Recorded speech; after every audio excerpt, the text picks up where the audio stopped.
أجمعين باعث الأنبياء والمرسلين ثم الصلاة والسلام على سيدنا ونبينا وحبيب قلوبنا وطبيب نفوسنا وشفيع ذنوبنا أبي القاسم المصطفى محمد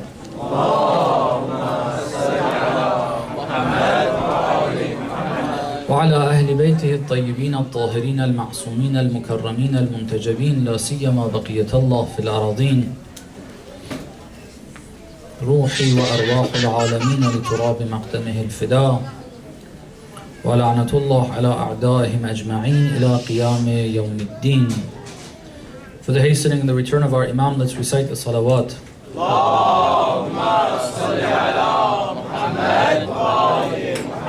For his health and well-being, let's recite the second one louder.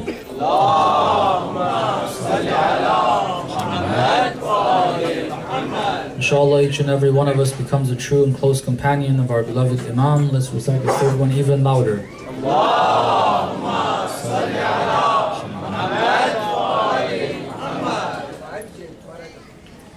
We're trying to, inshallah, through these programs, these commemorations, these nights, these gatherings, as we move through time closer to the coming of our Imam every year, we want to, inshallah, spiritually, mentally,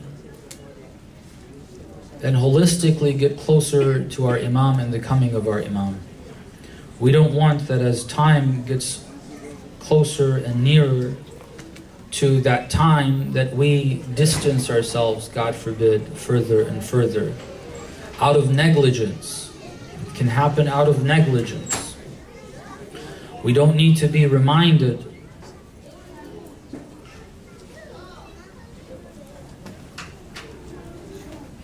well, actually, we do need to be reminded. We do need to be reminded that in the event of the coming of the Imam, some of the Shia will leave him, not only leave him, go against him, and then Abadatu Shams, according to the hadith, atheists, agnostics, idol worshippers, people you see on the street right now are like losers. They'll join, you'll be on the other side. They'll win, you'll lose. I want to get closer, inshallah. How? By looking at Karbala, looking at history, looking at our Imams, looking at the Quran, the Thiqlain, the two weighting things that the Prophet left behind. The Quran and the Ahlul Bayt. Salamullah alayhim ajma'in. Want to look at them, learn from them, learn the crucial parts of it. We have learned some of the basics. Prayer is basic. Daily prayer is basic. Daily fasting is basic. In Karbala, we've heard this a billion times. Those who fought Imam al-Hussein prayed as well.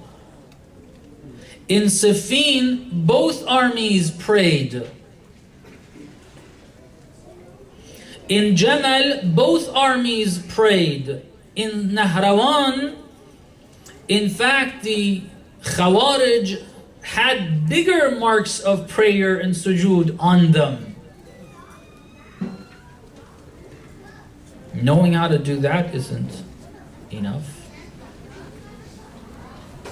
Sometimes we think having the love of the Ahlul Bayt is enough. No, it's not enough. Most definitely it's not enough. Fitnas happen, these divisions, read your history. How did the Shias go on these splinter groups and form new sects? You think the people that formed the Zaydi movement after Zayd's uprising, some of the Abu al-Jarud is one of the companions of Imam al-Sadiq. The uprising of Zayd happened during the time of Imam al-Sadiq, and there are various signs that the least is that Imam al-Sadiq was very, very supportive of that movement and that uprising. And as some have said, there are even signs that perhaps the Imam told him to do it behind the scenes without making it public. for various reasons, for another time to discuss. Zayd had his uprising. After the uprising of Zayd, some of the Shia, like Abu al-Jarud, we have loads of hadith from this man. They started forming this other sect, the Zaydi sect. Didn't they have the love of the Ahlul Bayt? If you asked them, you love Imam Hussein or not? So we love Imam Hussein. Well, why is it that when it comes to Imam Sadiq onwards, Imam Kadhim, you don't accept that Imam of the Imam? Having the love of the Ahlul Bayt, knowing the name of the Imam, it's not enough. These are not sufficient. We have to get closer. We have to learn these teachings. It's not about a name. There's a hadith, if understood correctly, it shows us this path. Imam al-Baqir, salamullah alayhi, the hadith is found in Al-Kafi. Imam al-Baqir, salawatullah wa salamuhu alayhi,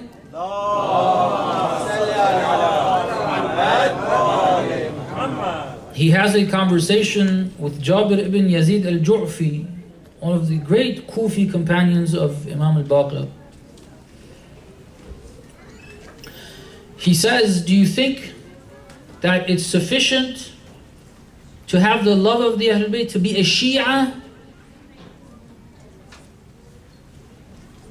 He says, Wallah, if that would be sufficient, then the love of the Ahlul Bayt, the love of the Prophet is greater than the love of the Ahlul Bayt. The Imam says, which is true. Love of the Prophet is greater than the love of the Ahlul Bayt. So if you just love the Prophet, you don't follow his sunnah, you don't follow his path, it's sufficient? And towards the end of it, it's a relatively long hadith. At the end it says, لا تذهبن بك المذاهب. Don't let any of these sects, isms, groups, this guy, that guy, sweet talk you into anything other than this. من كان رسالة صلوات اللهم صل على محمد وآل محمد. من كان لله مطيعا فهو لنا ولي ومن كان لله عاصيا فهو لنا عدو. It's about your actions. Have that love, it's necessary, but it's not sufficient. You have to know what they did and do what they did. Know what they taught and do what they taught. That name is not going to be it. Because eventually what happens is they will create names, it's the same name, then they'll take part of the history, which is true, and then interpret it a certain way, attribute it to the person, present that as the teaching of this Imam. And then you love the Imam, you start following that, you think you're following Imam al-Mushtaba. You think you're following Imam al-Hussein. You say the name, you chant the name. Isn't it the case for the Prophet? Both sects say love the Prophet. Who says, which Muslim, can you find a Muslim that says I don't love the Prophet?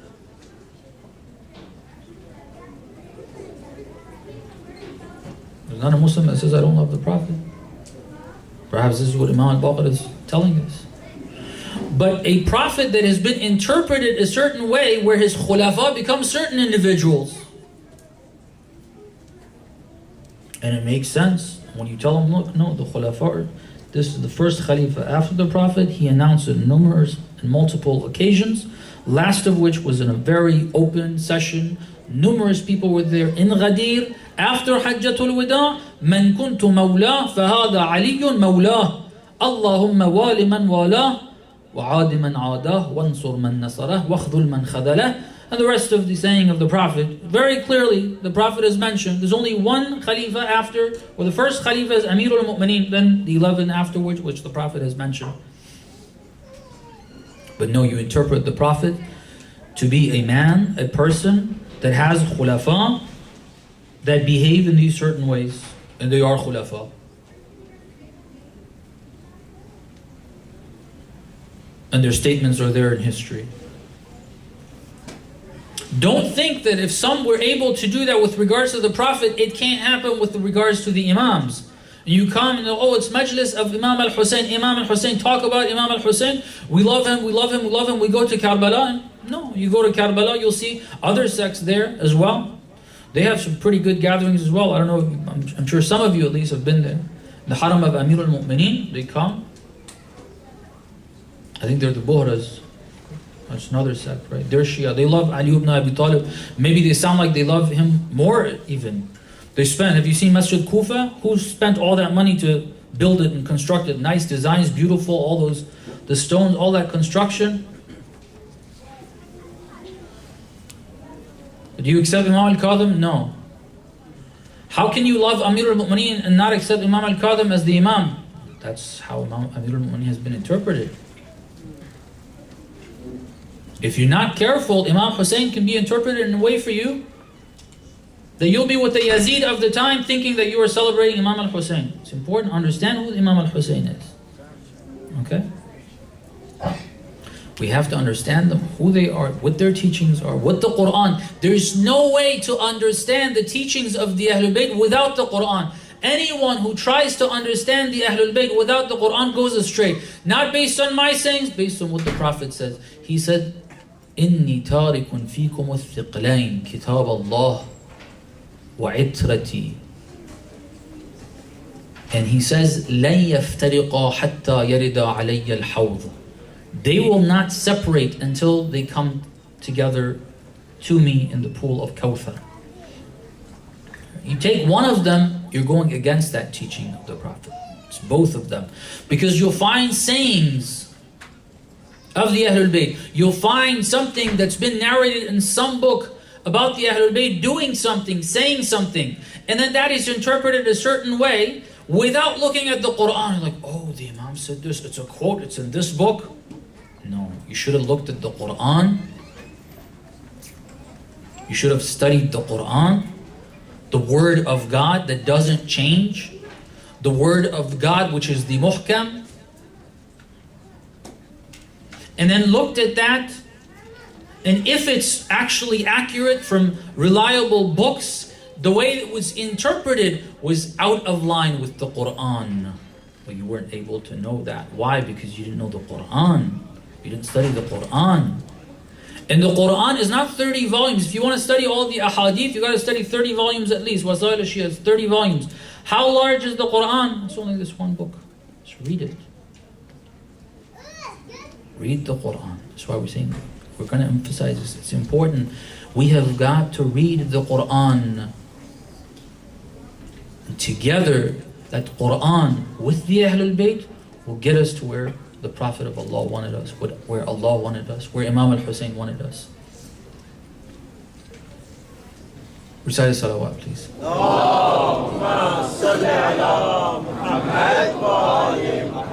He said one of the teachings of Imam al-Hussein, I'm going to very briefly mention this, because I want to go over that verse that we very briefly, it was too brief, I need to make more of a reference to it. In Surah An-Nisa. What caused Imam al-Hussein to want to fight? For him to continue despite knowing that people will not support him?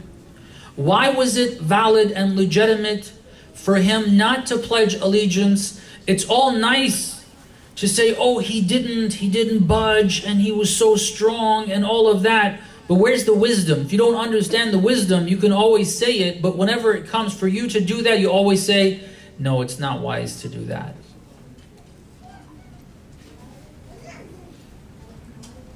There have been times after Karbala, ulama, the Imams didn't have to do it. Ulama sometimes have had to do it.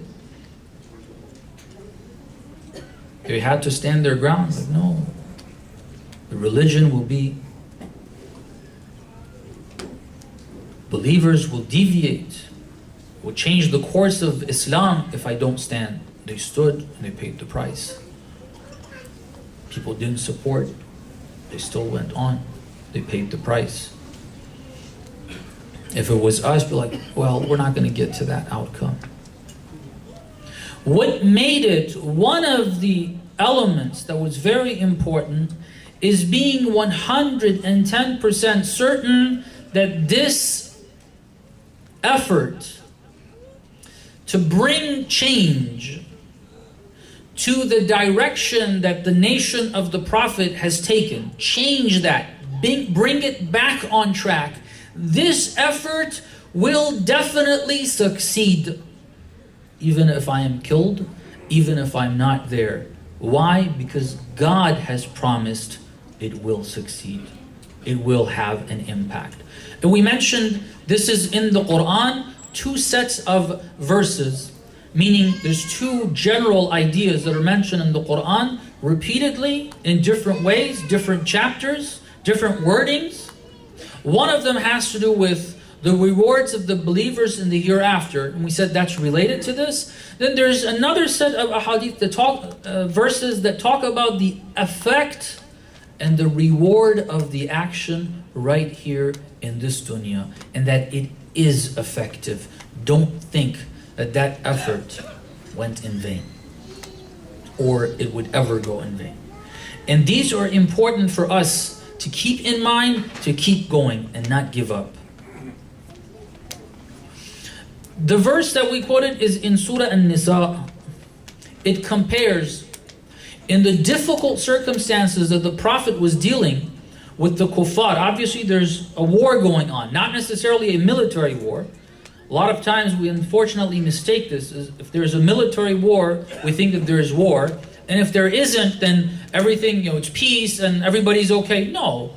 A lot of the war, most of the war is not fought in the battlefield. Much of it is before and after. The Prophet had to deal with a lot of issues. Like the embargo the Prophet had to deal with, the sanction, the excommunication, whichever term you like to use. In Sha'bu Abi Talib, it's very tough. They're being starved to death. Every day is a struggle for 3 whole years. How would you like to be with the Prophet in those circumstances? You have children, and you don't have food. Water is difficult to find. 1 day goes by, 2nd day, 3rd day, 1st week, 2nd week, 3rd week, 1st month, 1st year, 2nd year. Like, how much longer is this gonna go on for?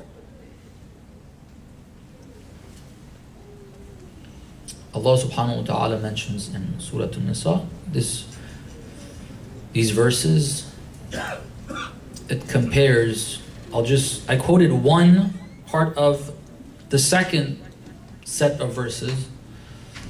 The first set of verses have to do with the kuffar. God says, وَسَيُحْبِطُ أَعْمَالَهُمْ. That's the line that's important. I won't mention the rest of the verse. God talks about how He treats the kuffar, those who go against Him, those who fight Him, those who are on the other side, who are fighting the believers, at whatever time, with whatever name, whether they have Islamic titles or otherwise, religious titles or otherwise. If it's not the path of God, whatever it's called, if it's going against it, it's dhulm, it's kufr, it's shirk. God says a few things about them. The last part of that, which is in a sense most important, it's our focal point, says وَسَيُحْبِطُ أَعْمَالَهُمْ. God will make their efforts effectless. That's what سَيُحْبِط. حَبْطُ الْعَمَلِ means it doesn't have any effect. They will try, they will plot, they will do this, they will do that. They tried sanctions, they called the Prophet names, they did whatever they could to stop his movement. God says, سَيُحْبِطُ أَعْمَالَهُمْ. We will make all of their efforts effectless. They will not succeed.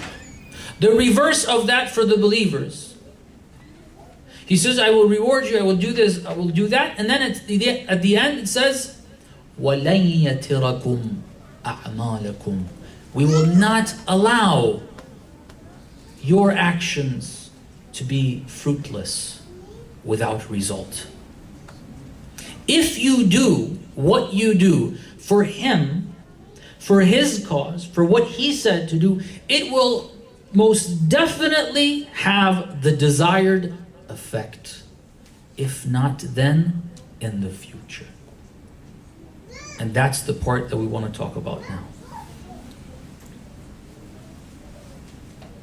So the first point, before getting to what we want to talk about tonight briefly, The first point was this: look, you have to be 110% sure. Doing what God says to do, which is جاهد الكفار والمنافقين واغلظ عليهم. Combat is not fighting in the battlefield. No, as I said, most of the fight is outside. Right here you have a battle. Right here you have a battle. No, nobody's threatening you right now. They aren't. They do it in your land. They come there. They have killed us. They are killing us. Sometimes directly with their own people, with their own weapons, and their own people now with their weapons, without their people, with fellow Muslims killing believers. They do that over there. They don't do that here yet. But there is a battle. There are various battles right here. You know how much of an effort there is to try to make sure actual Islam does not start picking up ground, start gathering followers, start increasing in its numbers. They've been combating that for about 40 years, as long as the revolution, because that all started post-revolution. They've been fighting that. There's a lot of attempts. We can have sessions on that. I can tell you only what I know, and I'm sure if you really look into it, you'll find various other attempts as well. One of those attempts was putting hijabi women with their definition of that term hijab. Again, taking a term, taking something from Islam, and then redefining it in a way where it's not the actual thing. Right? When you have a female on Playboy magazine, what's that for? Why a hijabi on that? They suddenly started becoming, well, if you really wanted to value hijab, why put it on a Playboy magazine? There's another intent. Playboy magazines has a certain definition. It has a certain connotation. You endorse a certain definition of hijab. It's another style, another shade, another color of the same filthy culture that magazine represents. We want that type of hijab. Young Muslim girls, we're fine with your hijab as long as this is what you mean by hijab. Okay? We'll accept you as Muslims as long as you're okay with homosexuality. As long as you accept that. All right? Now, nobody has ever said you go out in the street and do anything. Nobody ever talked about that. I don't know any speaker that's talked about that. The idea is we do not accept that. And we will never accept it. قُلْ يَا أَيُّهَا الْكَافِرُونَ لَا أَعْبُدُ مَا تَعْبُدُونَ. I will never follow the ways that you have. We have our ways. The Quran is very clear on them. But no, pressuring you. You have to accept this. Booing and everything.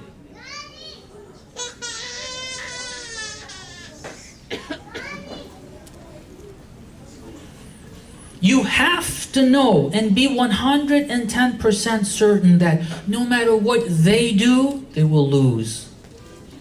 And if we do what our taklif is, we will win. It will have an impact. If not right there and then, in the future. Be certain of it. Because when you don't have that certainty, you're going to lose the motivation for moving forward and continuing with what you need to do. And if you want to be with the Imam of our time, you're going to have to do that. Let me very briefly give you a couple of examples for this. This idea that you do something, you know it will have an impact, if not now, in the future. How important it is to have that, to connect it to this patience that we want to talk about. All prophets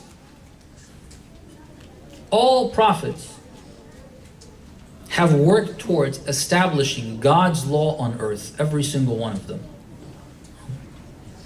So how many thousand years is it? When will it give that result? When will we see that result? With the coming of our Imam. How many people came according to a hadith, which I don't, some ulama said, okay, it's there, we don't know how accurate it is, but it's a figure. 124,000 prophets came. And then we have 12 Imams. All these people came to establish something that who will end up doing? The last one. But they had to start it then. You have to be certain it will have the effect. It will have the desired effect. It will not go in vain. All right? Now, saying that is easy when you start going through hardship, when you start going through difficulty. When you don't see the results right there and then. When you complete one part of it and you don't get results. It becomes difficult. Like, okay, Khomeini announced Quds Day. Let's go out every Friday of the last Friday of the month of Ramadan, Quds Day. Initially, a lot of people came in cities where we had larger numbers. So loads of people came, oh, inshallah, we're going to do this, we're going to do this, we're going to do this. 40 years have passed. Any results yet? Where's Israel? It's still there now. On that topic, if we were, I'll tell you where they are and where we have. Okay, right now, we are on the borders of the Zionist regime.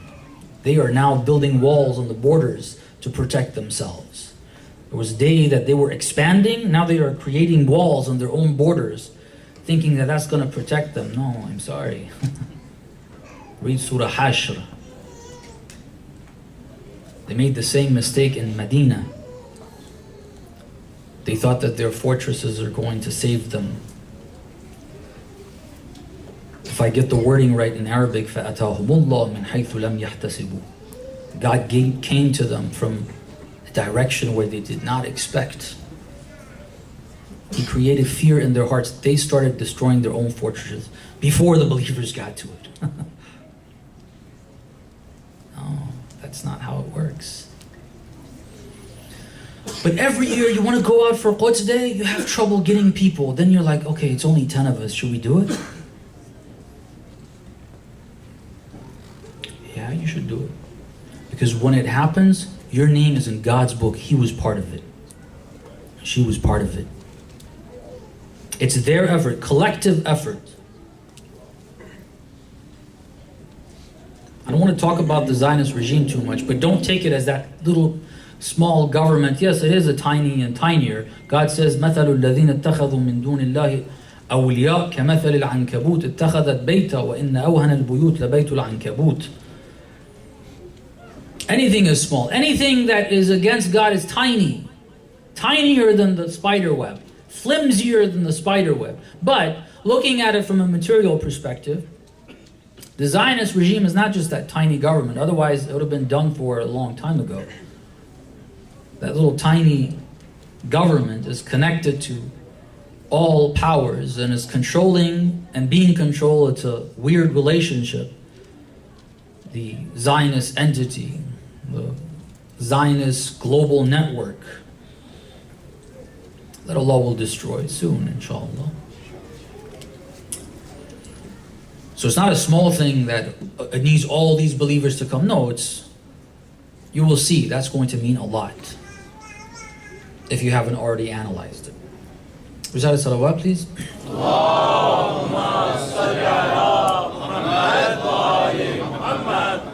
It gets difficult. When you do something, you don't see results. I'm mentioning contemporary examples. The Quds thing is one. If you were in Palestine, right? What is it, over 70 years now? 70 years. Different groups have come and gone, different names, fighting the Zionists. But still they're there. How would you feel like that? Would you feel like continuing, let's fight? Or would you be like the ones that, some of the leaders of those movements, Once they were very fiery, they had very fiery talks. We will never accept the Zionist regime and so on and so forth. Then you find them in their 50s. They start negotiating with the Americans, signing deals, treaties, Camp David, and the other treaties and whatever, giving up. They gave up. It's difficult. Like, oh, first, you have a lot of passion. We're going to do this. We're going to do this. You make a few attempts and you gain some ground. You get motivated. Setback. Next setback. Just holding on. You don't see that result, the final result. Another example, some of us have experienced this. Some of us experienced the revolution. I didn't. I was born after the revolution. But some of those who experienced the revolution, a lot of high hopes. Oh, this is going to do this is going to do that. And then when the revolution succeeded, the first year, second year, third year, fifth year, 10th year, and then eventually getting tired.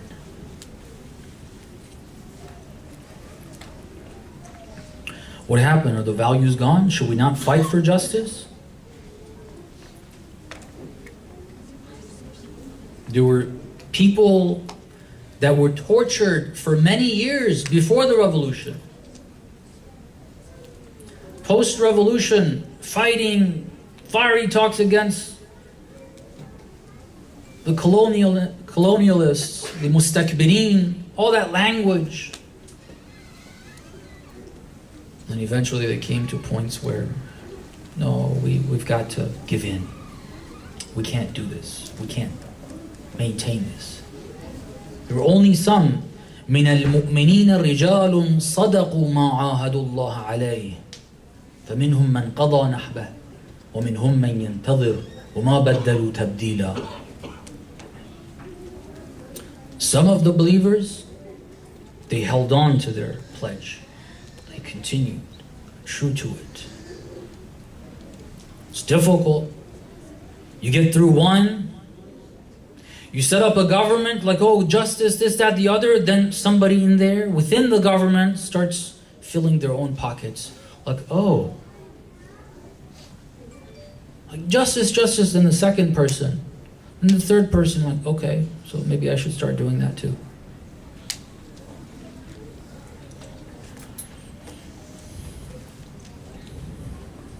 It's difficult. Right? You start something, in the midst of it, you start doubting. Like, oh my God, what the heck were we thinking? This is very serious. If we haven't been part of these things and we don't know what it feels like, I hope we are. And I hope that if we're not, that at some point we do become part of this. Just imagine your Imam. Think of him. How does he feel? As we said, I don't want to repeat. Most definitely everything we have in our sources tells us that our Imam is currently actively pursuing his objective, which is establishing justice on the face of the earth. He's currently pursuing that. He's taking action. He is not passive. He is very proactive currently. We don't see him. We don't know of the efforts exactly that he is doing. What we see are the results. It's like the sun. We see the brightness of day, but we don't see the sun itself. We don't know what part of the sky it is. But we see the results. Right? Now think of him. 1100 years he's been working towards this. When are you going to give up?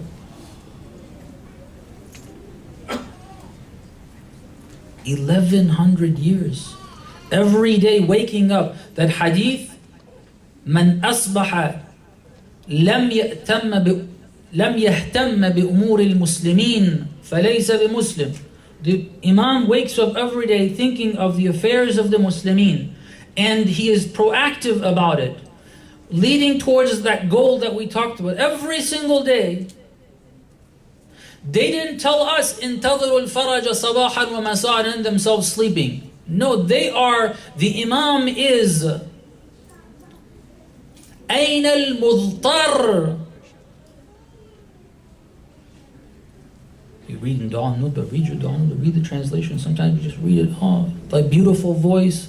Alhamdulillah, just think of the 12 no, read it. Read the translation, see what you're saying. أين المضطر الذي يجاب إذا دعاه. He's مضطر. مضطر is someone who is desperate. Because he's constantly, every day, he is working towards this. And all these roadblocks. 1100 years, can you do that? We can't do it for 2 days. Imam al-Hussein was working towards this. Imam Zain al-Abidin worked towards this. Imam al-Baqir did, Imam al-Sadiq did.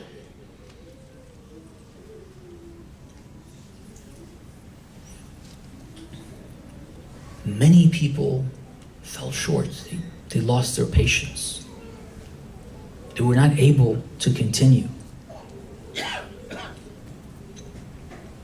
What are we supposed to do when that happens to us? Inshallah, we will be. Hopefully we are. We should be. If we're not, we need to start thinking why we're not. What's the problem? Why don't we see if the Imam is active in that way every day, which he is, everything in our sources tells us of that. Because they don't say that he will be your Imam. Say he is your Imam. It means he's leading you right now. If you're not following him, there's a problem. If we are, when we hit those low points, we lose motivation. We think, is this even right? Is it even worth it? And we start having, shaitan comes in, oh my God. Look at Surah Ahzab. It tells you one of those low points. The battle of Ahzab at the time of the Prophet was one of those low points. A few years in Medina, initially like, alhamdulillah, we have control of this place now.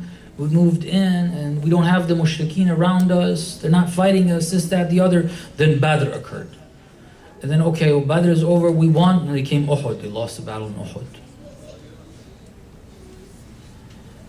And then they all gathered their forces and so on and so forth, came forth, and then they heard that the Jews have betrayed them, so they're surrounded, and they don't have the warfare necessary, the numbers are too many. They dug the trench. And that went on for a month. They didn't know it's going to go on for a month. Like, these guys are there. Any day they could come in. When they heard them coming, they heard news started getting to Medina. Shaitan starts getting into people. They start thinking of this. Surah Al-Ahzab says, the munafiqun and alladhina fi qulubihim marad, those who have illnesses in their hearts. They said, ma wa'adana Allah wa rasuluhu illa ghurura. It was all a trick. This is all fake. This is it.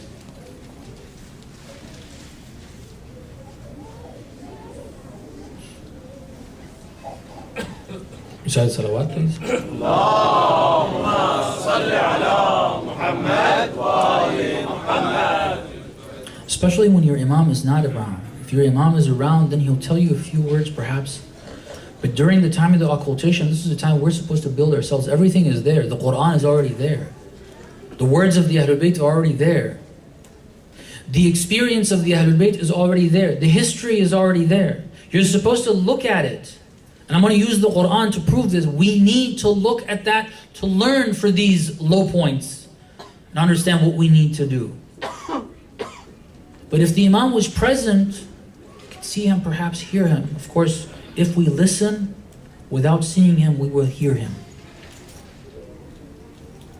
That's also a nice thing we have in our hadith. You think the Imam of our time is going to let you go if you're true? Even if you go on a low point, ask him for help. At all times, ask him for help. And he'll give it to you. He'll show you something. That's one of the areas we have to strengthen our belief. We don't really believe in it, brothers and sisters. We don't believe in it. We don't think the Imam is hearing us. We don't think the Imam is knowing what we're going through. We don't think the Imam is watching us. We don't think the Imam is training us. If we start on that path, we don't hear the call of the Imam. He's calling us every single Muharram. These talks are his talks. He's brought you here. You think you could come on your own? This is very serious, okay? This is not some emotional talk, some inspirational talk, think good. No, this is very real. Everything in Ziyarah Jami'ah Kabira tells us that. Everything in our ahadith tells us that. Keeps trying to wake us up. I was listening to this Noha. There's really nice Nohas coming out, alhamdulillah. It's one of the advancements that we're seeing. And one of the lines I heard in it is, I'm waiting for just a look. Okay. I'm really bad and I'm not deserving and I'm just waiting for a look. Looking at us and just paying attention just a little bit. Sometimes you feel like, you don't have that. We're so bad, we don't deserve it, and we don't have it. The Imam is not even looking at us. He's not attending to us. Just one little look, the Noha says, one small look. I listened to that and it sounded nice first, then I felt so ashamed, like, what are you talking about? He's looking at you all the time. You're neglecting his look. That's the reality of the situation. Okay. Like, call me this, that. No, he's calling you. He's calling us. He's calling me. I'm turning a blind eye. I'm turning the other way every time. I should apologize, not say, we're bad, but aren't you good? Out of your generosity, you look at us. He is, because of his generosity, looking at us. We keep rejecting.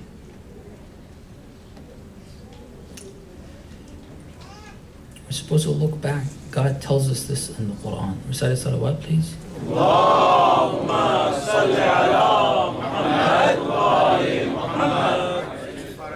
Try to, I know when I say this, it's probably not going to happen, but I'll make the attempt. Go look at Surah Ash-Shu'ara tonight. I've mentioned Surah Anfal, I think the first night. And I say a surah, it's a few pages, like, I have trouble with one word. Read the translation. You can't understand the Arabic, just read the translation. But go through it, try to have a holistic understanding of the chapter instead of trying to get to the intricate details of each word and what have you. Get a general understanding of each verse and then try to look at it from a distance. Zoom out, try to understand what the full package of the verse or the chapter, is trying to give you. Try to look at Surah Ash-Shu'ara tonight. I did a search once on Al-Aziz and Ar-Rahim, these two names of the Quran. And suddenly what caught my attention was, in Surah Shu'ara, you have one line repeated 5-6 times or maybe more. I believe, if I get it right, if anybody can check it right now, I left my phone at home. وَإِنَّهُ or وَإِنَّ اللَّهَ لَهُوَ الْعَزِيزُ الرَّحِيمُ. Someone can check it right now, see if it's in, what is it? Ahsantum, thank you very much. Both of those were wrong. وَإِنَّ رَبَّكَ لَهُوَ الْعَزِيزُ الرَّحِيمُ. Right? It caught my attention, then I went over there and I looked at these verses, and then I looked at what led to this. Something is mentioned, a series of verses, at the end of each series, وَإِنَّ رَبَّكَ لَهُوَ الْعَزِيزُ الرَّحِيمُ. Then something else, وَإِنَّ رَبَّكَ لَهُوَ الْعَزِيزُ الرَّحِيمُ. Then again, and then again, and then at the end, there's one that says, if you can look, instead of saying وَإِنَّ رَبَّكَ لَهُوَ الْعَزِيزُ الرَّحِيمُ, it says وَتَوَكَّلْ عَلَى الْعَزِيزِ الرَّحِيمُ. Right? If anyone can check that, if I missed any words there. Tawakkal. At the end, after all those instances, tawakkal al Aziz al-Rahim. Look at them. What does وَإِنَّ رَبَّكَ لَهُوَ الْعَزِيزُ الرَّحِيمُ mean? Your Lord There's a lot of emphasis here. I'll skip on the emphasis, the message itself. Emphasizing, your Lord is Al-Aziz Ar-Rahim. Aziz, very briefly, very basically means someone who has never overcome, who is never defeated, whose will always prevails. Whatever he intends to do, he is always able to do it. Nothing is an obstacle for him to do what he wishes to do. Nothing can overpower him. That's Al-Aziz. God wants something, it will happen. No one can stand. If the heavens and the earth supposedly were to try to prevent what God wants to happen, not people, not a few individuals here and there, the heavens and the earth were to try to stop God from doing what He wants with them, every part of them or a certain part of them, no one could stand. All of them put together couldn't stand. There is absolutely nothing that can in any way come in the way of what God wants done. That's Al-Aziz and then Ar-Rahim. It comes from Rahmah, blessings, mercy. But what it means is one of two things, which in the ayah, Bismillah ar-Rahman ar-Rahim, they say, many Mufassirin have said, it seems to be at least somewhat correct and valid that this is Sighatul Mubalagha. Much mercy comes from Him. He's very merciful. Some have translated that as all merciful, but it emphasizes on the abundance of it, the frequency of it, how frequent and how abundant and how much it is. So there's various attributes of God that the Quran mentions. This line is emphasizing He is Al-Aziz and He is Ar-Rahim. He is all merciful. And His will definitely prevail. Nothing can stop it. So I looked at the first series before this. It actually has to do with the heavens and the earth. And then it starts talking about the history of prophets. It talks about Prophet Musa. Read those verses. It talks about Prophet Nuh. It talks about the people of Ad and Prophet Hud. And a few other nations, which I can't remember right now. The one I want to talk about is Prophet Nuh, because he's a symbol of this. We don't talk much about Prophet Nuh. Prophet Nuh was made a prophet at a time where people, as primitive as it was, had a thriving civilization. And usually when that happens, the leaders of that, the wealthy people, the political leaders, become arrogant and they start disobeying God. In fact, usually when it gets to the peak of that or the height of that, that's when it's the worst stage of it.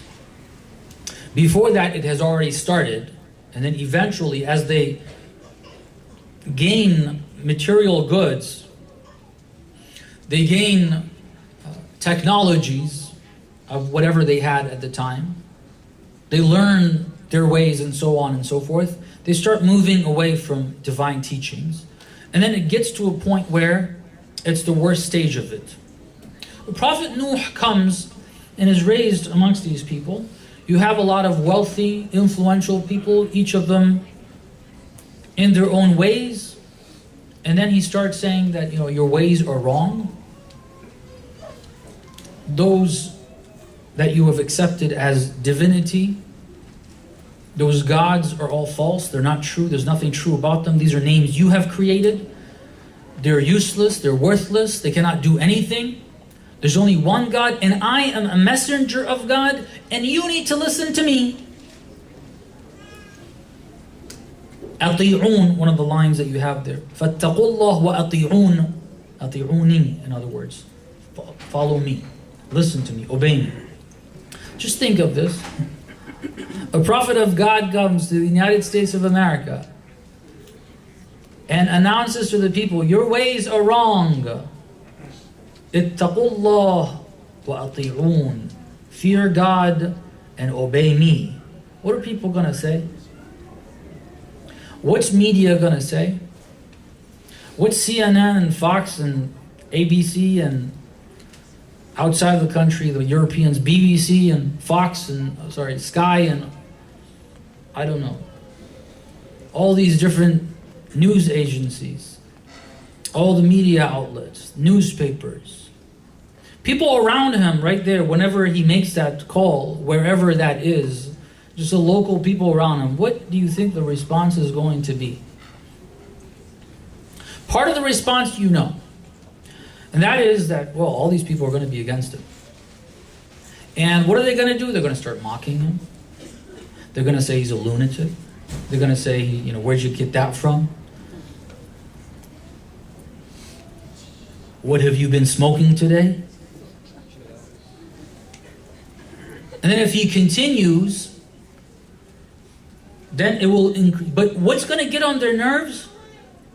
You see all these junkies, all the homeless people, all the people who are fed up with the garbage that they've been seeing because they learned it the hard way that this is all baloney.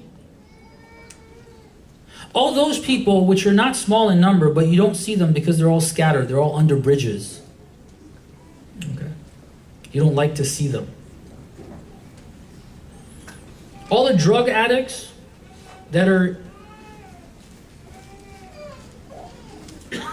victims of the system, victims of a culture.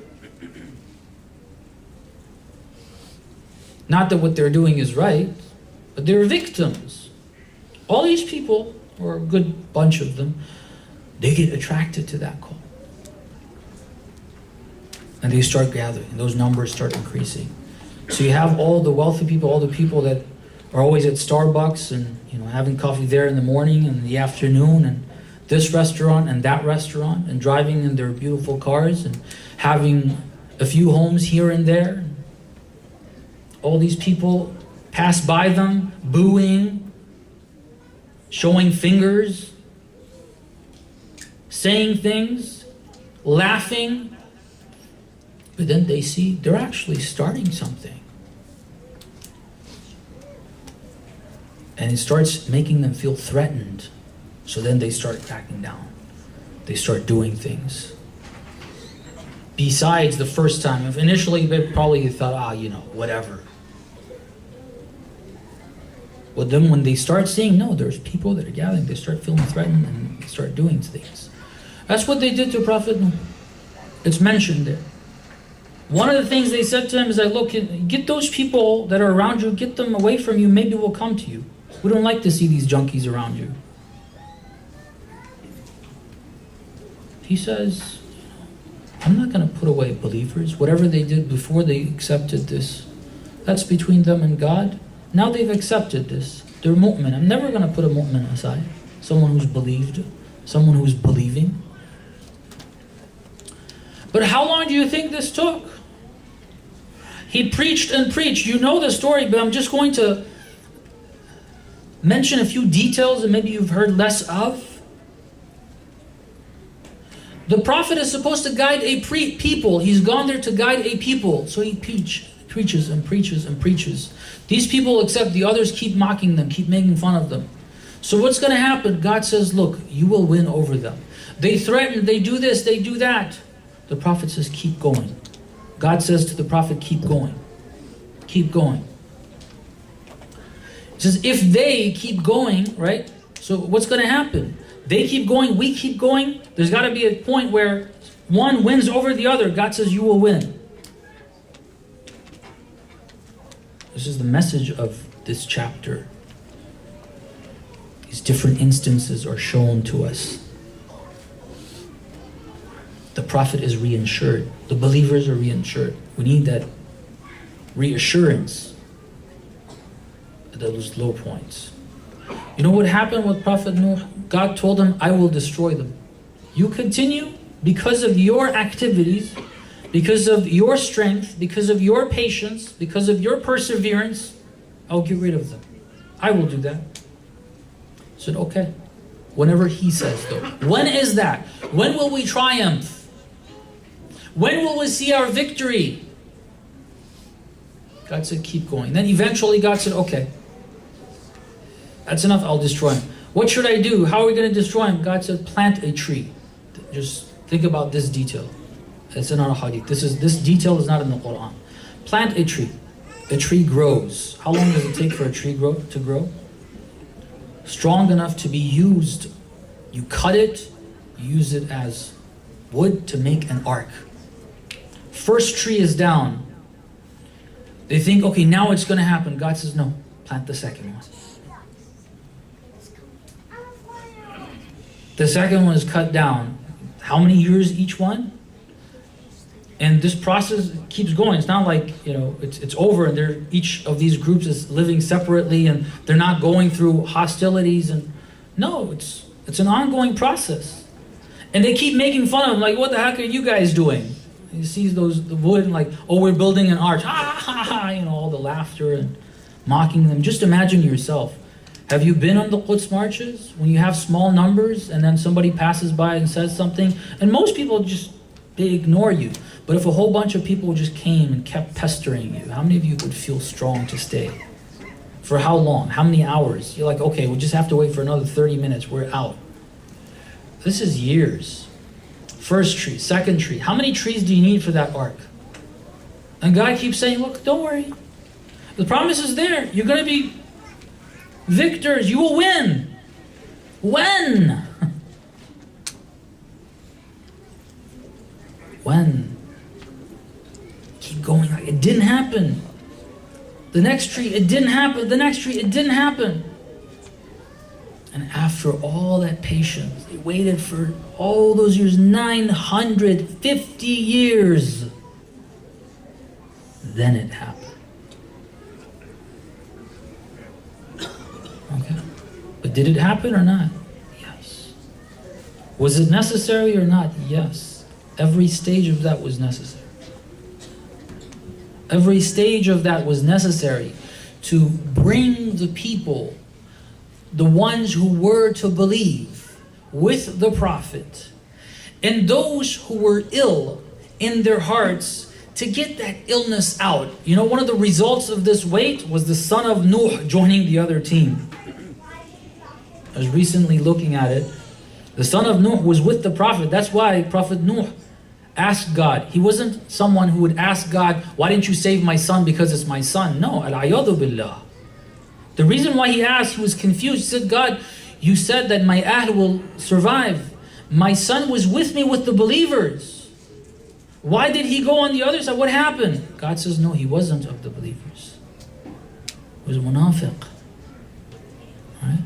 You have to go through all that to bring out that nifaq. Yeah, God has His own plans. It's not about establishing that government. I told you, the whole point of that government is something else. The whole point of it is لِيَبْلُوَكُمْ أَيُّكُمْ أَحْسَنُ عَمَلًا. Read Surah Mulk. وَالَّذِي تَبَارَكَ الَّذِي بِيَدِهِ الْمُلْكِ. What's the rest of it? وَهُوَ عَلَى كُلِّ شَيْءٍ قَدِيرٍ. Then الَّذِي خَلَقَ الْمَوْتَ وَالْحَيَاةَ لِيَبْلُوَكُمْ أَيُّكُمْ أَحْسَنُ عَمَلًا. That's the purpose. Establishing the government of the Imam of our time is one step in that. But it's لِيَبْلُوَكُمْ أَيُّكُمْ أَحْسَنُ عَمَلًا. He wants to get the believers way up there and get the disbelievers way down there. It takes 950 years. But right here on earth, He made it happen. وَإِنَّ رَبَّكَ لَهُوَ الْعَزِيزُ الرَّحِيمُ. He wanted to get these people, these believers on this side, and the munafiqeen and the kuffar on that side, get rid of them in this world and send them to hellfire. It took 950 years, but it did happen. You're in the midst of it.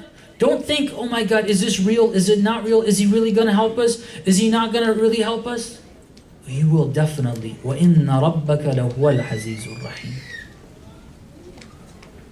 And do one last verse Because we will go those times, again, if we haven't experienced it, then we don't know what this means. But keep this in mind. Inshallah, you will experience it. Where you listen to what God says and then suddenly you saw, oh my God, I thought, God, you said this, things are going to get better and everybody's against me now. When Amir al-Mu'mineen stood up after the death of the Prophet, everybody was against him. The lady Fatima Zahra stood up, spoke in the masjid, everybody was against him, against her.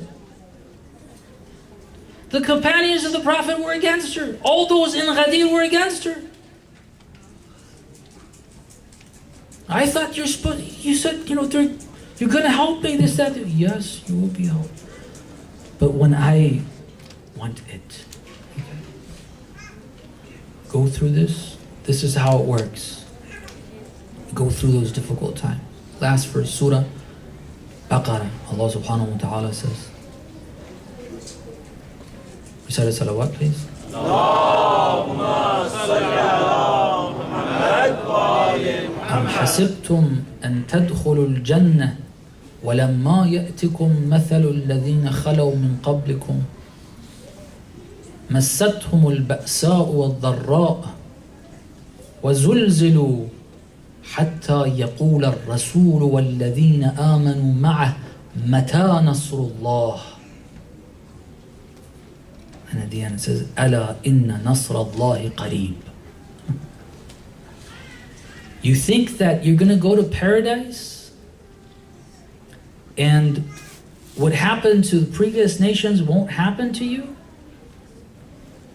مَسَّتْهُمُ الْبَأْسَاءُ وَالضَّرَّاءُ. Hardships and difficulties and wars and antagonism and all of that. وَزُلْزِلُوا. They were shaken. Until they were so shaken so hard. حَتَّى يَقُولَ الرَّسُولُ وَالَّذِينَ آمَنُوا مَعَهُ. It was so difficult that the Prophet of their time, along with the believers, said, oh Allah, when is your Nasr, when is your victory coming our way? How much longer? In other words, the Prophet that's supposed to be the strongest, he has low points. He comes and says, Ya Allah, when is this? The response is, keep going. Ala inna nasr Allahi qareeb. It's near. How near? It may be 950 years, but it's near. Keep going. Right. Keep going. We have to have these beliefs if we intend to be with the Imam of our time. The reason why people left the Ahlul Bayt, one of the reasons was this. Not having these beliefs. Sallallahu alayka ya Aba Abdullah. Sallallahu alayka ya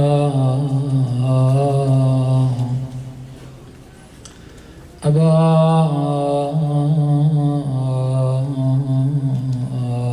Abdullah. Sallallahu alayk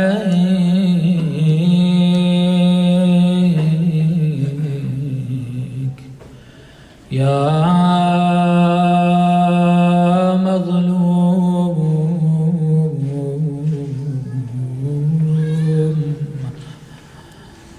Sallallahu alayk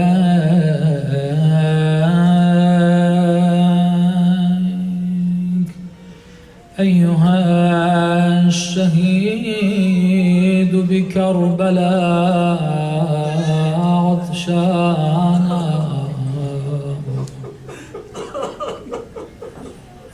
روحي لك الفداء.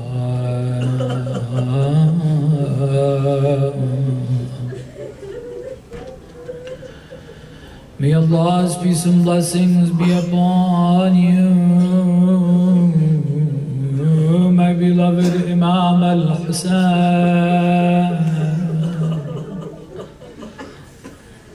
my beloved oppressed Imam.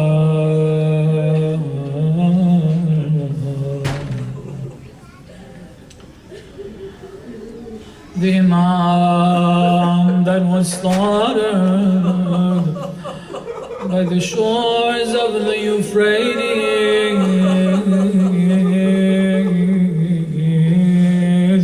while his mouth was dry of thirst.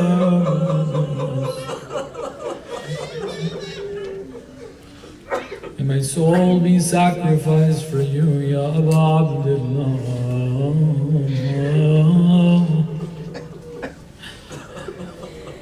It's Laylatul Jum'ah. Wouldn't you all wish we could all be in Karbala? Imagine walking through Bayn al-Haramain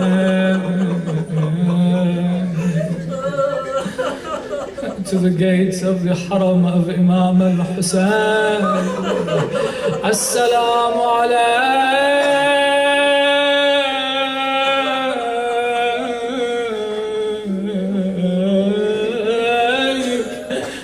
Ya Aba Abdullah.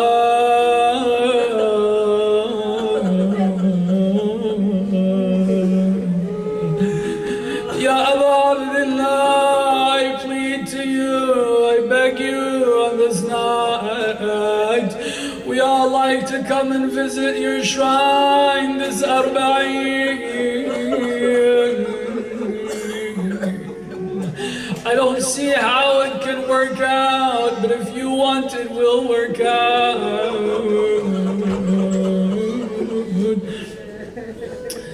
Make the intention, brothers and sisters, even if you think you have all these plans, at least have a strong desire to be there. And the millions of Zuwar, as the Iraqis greet you, Hala bikum ya Zuwar al-Sajjad. Hearing those, seeing the believers coming to the shrine.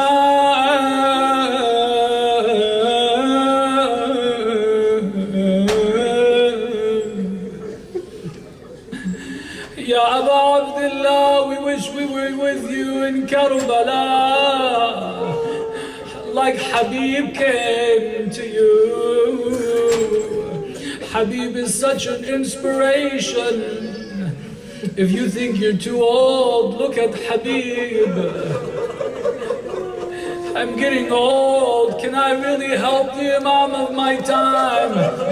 But many people didn't go to Karbala. Habib, this old man with his white beard, came from Kufa. He didn't care about anyone who would tell him what. He escaped. How could he come? His love, his true love for the Imam, his decision, his bravery, he came to Karbala. Look at this man. One of the most beautiful scenes in Karbala is the moment when Habib fell.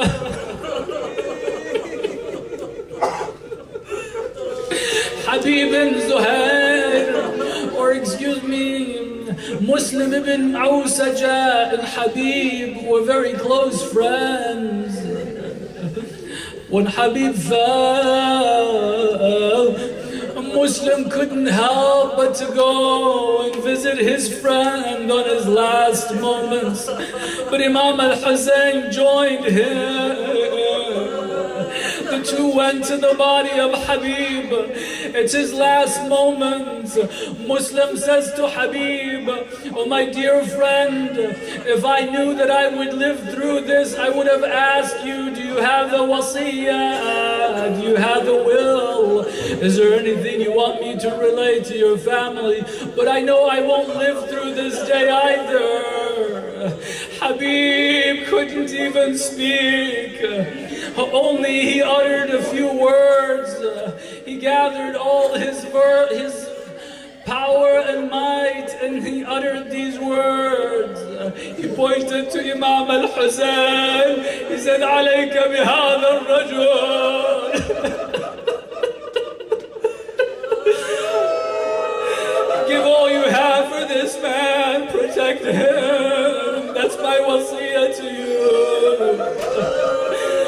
wondering what he's thinking in his last moments. The most painful time perhaps you would have, all cut to pieces. All he can think of is think of Hussein. Ya Aba Salih al-Mahdi, can we be your Habib? I know I have done wrong, I know I don't deserve, but by the rights of your mother I beg you, this Muharram take me, purify me, if you will, if you wish, if you decide to forgive me and take me, I can be your Habib. ألا لعنة الله على القوم الظالمين وسيعلم الذين ظلموا أي منقلب ينقلبون اللهم إنا نسألك وندعوك باسمك العظيم الأعظم الزهراء وأبيها وبعالها وبنيها والسر المستودع فيها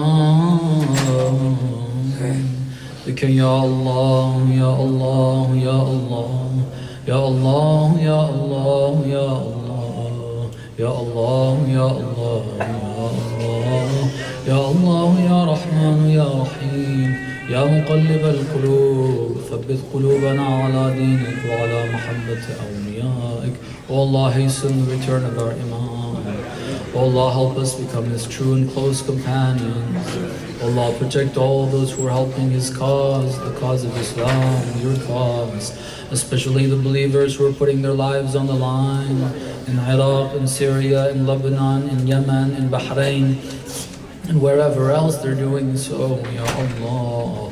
All the believers who are standing up for Islam globally, Ya Allah, especially our ulama, the true ones, the righteous ones, the ones who've sacrificed more than anyone else. Oh Allah, protect them, grant them a long life, our Maraja, and especially our leader. Ya Allah, forgive us all of our sins.